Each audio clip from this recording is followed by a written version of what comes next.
Muito bem, rapaziada, vamos seguir os nossos trabalhos de hoje falando sobre Detroit Pistons e Los Angeles Lakers, né? Esse jogo encerrou a rodada dessa terça-feira, a rodada pré-Réveillon, né? Inclusive, já vou adiantar aqui, viu? A chance de eu trabalhar no Réveillon é mínima. Mínima. Ah, Luiz, mas pô, vai ter rodada, vai ter jogo. Vai. Opa, vai ter jogo. Sou, né? O ser humano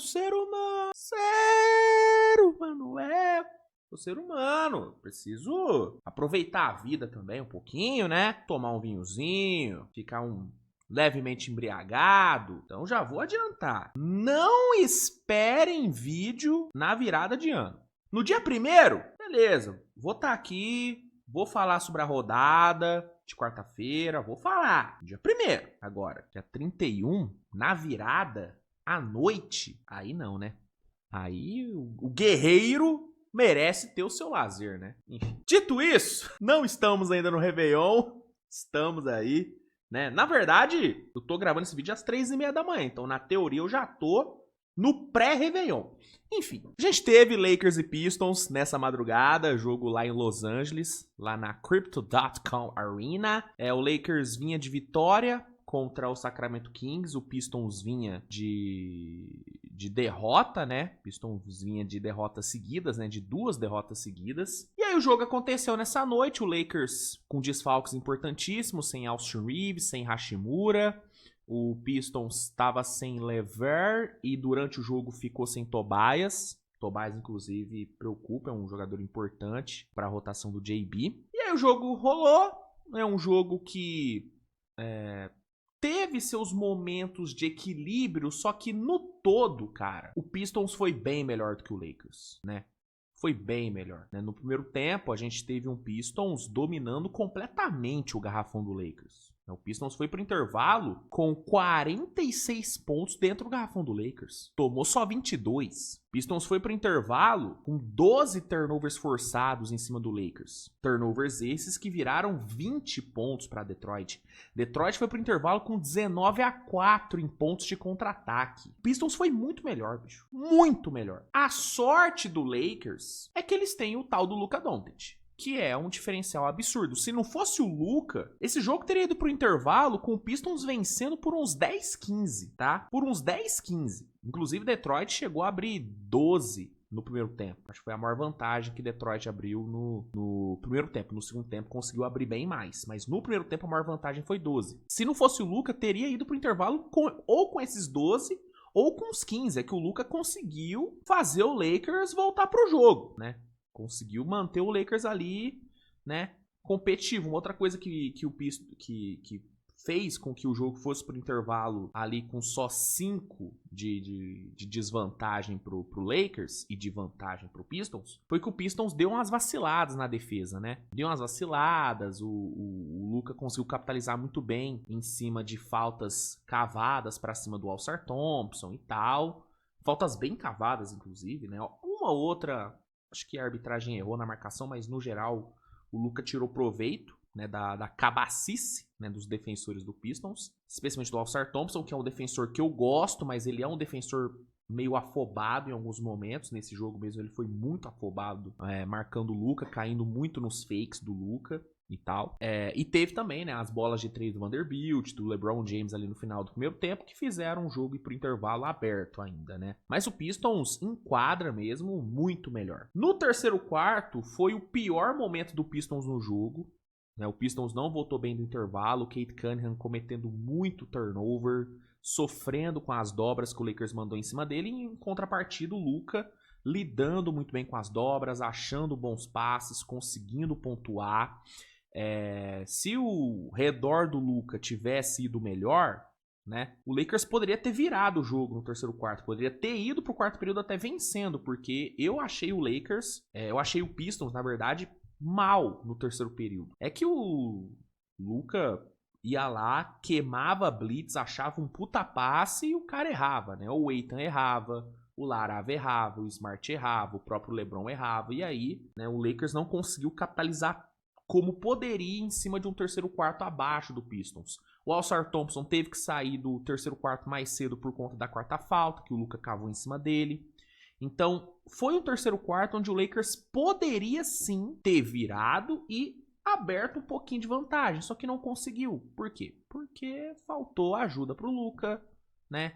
A defesa, de novo, foi um problema. A defesa que já foi um problema no primeiro tempo e vem sendo um problema a temporada inteira. De novo, teve seus vacilos ali no terceiro quarto. E teve um ponto muito importante no terceiro período, que foi a entrada do Ron Holland, né? Quando o Al-Sar Thompson teve que sair do jogo por conta da quarta falta, o Bickerstaff botou o Ron Holland em quadra e botou ele para marcar o Luka.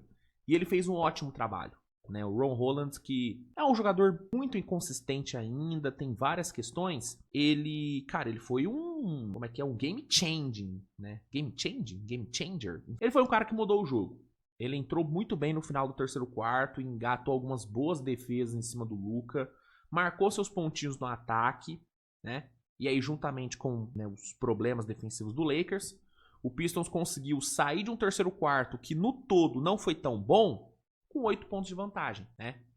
Então, no pior momento do Pistons no jogo, o Pistons ainda saiu vencendo por 8. E aí, no quarto período, o Detroit amassou. Aí, Detroit amassou completamente. O banco de Detroit, que fez um jogo excepcional, inclusive foi um dos grandes X-Factors da partida. Você pega aqui o banco do Pistons hoje, cara, e compara com o do Lakers, pô, bicho, um esculacho. Esculacho. Esse que é um dos grandes problemas do Lakers. O Lakers tem muitos problemas, né, gente? Não é querendo pagar de hater nem algo do tipo, mas, pô, o Lakers tem muitos problemas. É uma defesa horrorosa, é um time que comete, em média, 14 a 15 turnovers por jogo. Hoje cometeu 20. É um time que tem questões de espaçamento. E é um time que tem um banco que, na maioria das noites, é um banco muito insalubre. E hoje foi insalubre demais, né? Você pega aqui o banco, cara, Jackson Hayes foi o melhor jogador do banco do Lakers. E isso já diz muito sobre o banco do time, né? 13 pontos do Hayes. Aí você teve Nick Smith, que fez um jogo bom contra Sacramento, né? Ganhou mais minutagem. Fez nada o jogo inteiro, 1 de 6 no field goal. Você teve um Vanderbilt. Cara, o Vanderbilt até que não foi mal, não, tá? Fez um jogo ok, 8 pontinhos com 8 rebotes, matou 2 de 3. E só, assim, o Dalton Knecht marcou 10 pontos, mas foi já no garbage time. Então, inclusive, o garbage time do Lakers começou aos 4 minutos do quarto período. O Lakers jogando em casa. Aos 4, o Lakers já desistiu do jogo. Aí você olha o banco do Pistons, Isaiah Stewart, jogaço, 15 pontos pro homem, 100% de aproveitamento nos arremessos. Ron Holland, importantíssimo no final do terceiro quarto, fechou com 11 pontos. Javonte Green, cara, jogou muito bem. 8 pontos pra ele, 1 bola de 3, 4 rebotes, 2 tocos, jogaço do Javonte Green. Marcus Sasser jogou demais, inclusive no quarto período, foi muito bem. 19 pontos com 4 bolas de 3 pro Marcus Sasser. Jogaço do Sasser, que é um excelente jogador. É outro que precisa adquirir um pouco mais de consistência, mas eu acho ele um jogador muito valioso. Jaden Ivey, cara, voltando de lesão, pegando o ritmo, jogou 17 minutos, marcou 9 pontos, também apareceu muito bem ali no quarto período, né? A run que matou o jogo para Detroit foi construída pelo banco, foi construída por Sasser, foi construída por Ivey, o Jalen Duren também participou bem ali dessa run, né? Conseguindo boas jogadas defensivas. Inclusive, Jalen Duren não teve um jogo tão explosivo, mas, cara, 5 roubos de bola é muita coisa, muita coisa. Então, o banco foi um diferencial muito grande para esse jogo, muito grande. Para além, obviamente, das questões defensivas do Lakers, que foram muito bem exploradas pelo time de Detroit. Detroit terminou o jogo vencendo por 128 a 106. Dos 128 pontos, 74 vieram no garrafão. Pô, o garrafão do Lakers hoje não, né? Mas especialmente hoje tava uma coisa assim, uma água. Passava como se fosse nada o Pistons. E é algo recorrente, né? O garrafão do Lakers é um dos menos protegidos da NBA, né? É um garrafão horroroso. O Pistons marcou 31 pontos de contra-ataque. Forçou 21 turnovers que viraram 30 pontos. Então, além do banco, cara, a defesa do Lakers hoje foi horrorosa. O Pistons macetou. A transição defensiva do Lakers foi horrível, muito ruim. Turnover. E aí você junta, aí é a tempestade perfeita, né? É uma defesa de garrafão ruim, com um time que comete muito turnover e que, consequentemente, cede muito contra-ataque. É uma combinação explosiva. Isso aí pra dar merda é um 2. E deu. Né? Deu merda, o Lakers não conseguiu competir a partir do momento que o Pistons abriu vantagem no quarto período. Né? Quando o Pistons abriu 12, ali o jogo acabou. Ali o jogo acabou por quê? Porque o Lakers não consegue buscar um jogo desse. Porque pra você buscar um jogo desse, faltando 6, 7 minutos pra acabar, você precisa ter defesa, você precisa parar o ataque adversário. E o Lakers não consegue parar o ataque de ninguém. Especialmente um time como o Detroit Pistons, líder do leste, 25 vitórias. O Lakers não ia. Quando abriu 12, eu falei, até falei no Twitter, aqui o jogo acabou. Acabou. Não tem como, não ia ter como o Lakers buscar um jogo desse sem ter defesa, né? E é isso. Detroit foi muito bem, capitalizando em cima dos erros do Lakers. Se impôs no quarto período, dominou o quarto período. Inclusive, essa foi a vitória com o maior diferencial de pontos entre as duas equipes na história. E é isso. Detroit voltando a vencer depois de 2 jogos, 25-8 de campanha.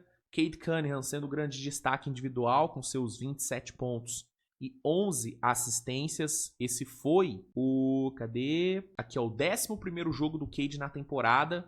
É de pelo menos 25 pontos e 10 assistências, cara. Cade Cunningham fazendo uma temporada absurda, temporadaça de All-Star do Cade. E, mano, o banco sendo importantíssimo, como já falei, Marcus Sasser, Jaden Ivey aparecendo muito bem, Ron Holland aparecendo muito bem. Né? E do outro lado, basicamente, Luka Doncic. O único que dá pra se destacar mesmo no Lakers hoje é o Luka. Marcou seus 30 pontos com aproveitamento muito ruim nos arremessos, mas fez o que dava pra fazer ali. Foi horrível nos turnovers? Horrível. O Luka cometeu 8 turnovers. Horrível, cuidou muito mal da bola. Mérito também da defesa de Detroit, que botou muita pressão no Luka. O Luka sofreu com dobras o jogo inteiro. Soube lidar bem com a maioria, mas em algumas ele acabou cometendo erros. Alguns passes também meio displicentes também, uns passezinhos sem olhar, uma coisa que não tem muita necessidade. O Luka de vez em quando tem dessas também, né? Ele força os passes que não precisa. Mas dentre todos os erros que o Luka cometeu, ele foi disparado o melhor jogador do Lakers. Disparado. Você quer um detalhe? Sabe quantos rebotes o pivô DeAndre Ayton pegou no jogo de hoje? Pegou 2 rebotes, cara. DeAndre Ayton terminou o primeiro tempo com nenhum rebote pego. O pivô do Lakers pegou 2 rebotes no jogo. Palmolência, uma falta de vontade inacreditável. E é foda, né? Porque quando eu falei na contratação do Ayton que eu não confiava no quão motivado o Ayton estaria para jogar, a vontade do Ayton que teria, eu tive que ler inúmeros comentários, gente falando... Como é que o Ayton não vai se motivar jogando no Lakers? Jogando com o LeBron, com o Luka? Tá aí. Olha o motivado DeAndre Ayton aí. Pegou um garrafão pica com o Jalen Duren, que joga sempre com a pontada pro Shell. Sucumbiu, não fez nada. Fez nada, né? Laravia, assim, roubou 4 bolas e tudo, ajudou ali na defesa de certa forma, mas também Marcus Smart, um jogo horroroso do Marcus Smart. LeBron James, no aniversário dele, o aniversariante LeBron James, jogo muito ruim do LeBron. Muito ruim. Matou suas 3 bolinhas de 3 ali, mas, cara, 5 turnovers, 6 de 17 nos arremessos, 3 de 10 para 3 pontos. E mais um jogo onde a postura do LeBron me incomodou, sabe? Meio foda-se. Eu não sei se é só sensação minha, vocês podem me corrigir aí, mas eu tô com a sensação de que o LeBron tá só foda-se. Você pega vários jogos do Lakers, você olha o LeBron tá cagando pro jogo, parece. Olha ele no banco, ele tá ali com aquela carinha meio blasé, sabe? Não sei, cara, eu tô com a sensação de que o LeBron, ele... Não sei o que tá acontecendo, não sei se ele não tá satisfeito, se ele realmente não tá lidando bem com a questão do Luka ser o cara do time, eu não sei, eu tô só conjecturando. Mas a sensação que eu tenho é que o LeBron, ele tá só esperando a temporada acabar. Sei lá, mano. Enfim. Não jogou bem hoje também. E é isso, cara. O Lakers sofre a sua 11ª derrota na temporada. Sofre a sua 4ª nos últimos 5 jogos. E resultadaço aí pra Detroit. Mais uma vitória do Pistons fora de casa. O Pistons que não vem sendo um grande visitante, mas, né, tá aí com suas vitoriazinhas. 12ª vitória como visitante. 25ª na temporada. E aí eu tô curioso pra saber o que o JJ Redick vai fazer, né? Porque falar, até papagaio fala, né? JJ Redick em coletivo, ele é leão. Não, vou tirar o couro desses caras no treino. Não dá pra ser assim, não dá pra ser assim. Não muda, porra. Eu entendo que falta material humano, falta muito material humano nesse time do Lakers. Diferente do que muita gente acha, que não, o elenco é pica. Cara, não, o Lakers tem um starting five bom e um banco horroroso. E um time que não tem defesa. Então o Lakers falta material humano. Ainda mais no contexto de lesões. Mas Mas o senhor J.J. Redick poderia fazer um trabalhinho melhor também, né? Em meio ao run do Pistons no quarto período, o J.J. Redick foi parar o jogo quando o Pistons já tinha aberto o quê? 20 pontos. Para o jogo, porra! Perde tempo. Pô, não tem uma variação de jogada. O ataque é sempre isolation do Luka e é isso. Não tem uma variação, não tem uma jogada. Entendeu? Puta que pariu, bicho. Eu adoro o J.J. Redick, mas o J.J. Redick é analista, né? O J.J. Redick é analista, eu adoro. Mas o J.J. Redick técnico, cara, mano, muito limitado. O trabalho dele nessa temporada é muito fraco. Muito fraco. Ano passado até acho que ele fez um trabalho bom, considerando que era a primeira experiência dele como técnico. Mas nesse ano, cara, tá muito aquém das expectativas. E curioso pra ver. E curioso pra ver até quando vai durar o projeto de J.J. Redick no Lakers, porque Los Angeles, você sabe, filho, a pressão é grande. Enfim, bela vitória do Pistons, belo resultado fora de casa. Kate Cunningham, com seus problemas e tudo ali, entregou uma ótima performance. O banco foi maravilhoso. E é isso. O que você achou do jogo, guerreiro? Manda aí nos comentários. Se gostou, deixa o like, se inscreve no canal, compartilha o conteúdo. Obrigado, viu, pela sua audiência nessa madrugada. Nos vemos mais tarde com mais conteúdo. Hoje, nessa quarta-feira, antes do Réveillon, deve sair o Power Ranking, a atualização do Power Ranking da temporada. Então, fica atento. Eu não garanto que a gente vai ter Switch TV Show saindo hoje. Talvez eu deixe para fazer Switch TV Show só no dia 1º, tá? Mas aí eu vou ver se vai dar tempo ou não, porque eu tenho que ir pros meus pais, preparar as coisas pra virada, então vai ser um dia bem corrido na vida do titio Switch, então talvez não tenha Switch TV Show, mas se tiver, vai ter, se não tiver, não vai ter, e a vida é essa, gente. Final de ano, vocês sabem, né? Não dá pra manter o 100% no trabalho, tem que ter um pouquinho de lazer também. Pra em janeiro a gente voltar com tudo. Em janeiro vai ter loucura, tá? Janeiro, filho, é playoff da NFL. Porra, janeiro vai começar as análises de prospectos pra draft, tanto pra draft da NFL como pra draft da NBA também. Janeiro vai ser doideira. Esse final de ano a gente tá dando aí né, tá indo na maciota, estamos dando aí né, indo mais de boa.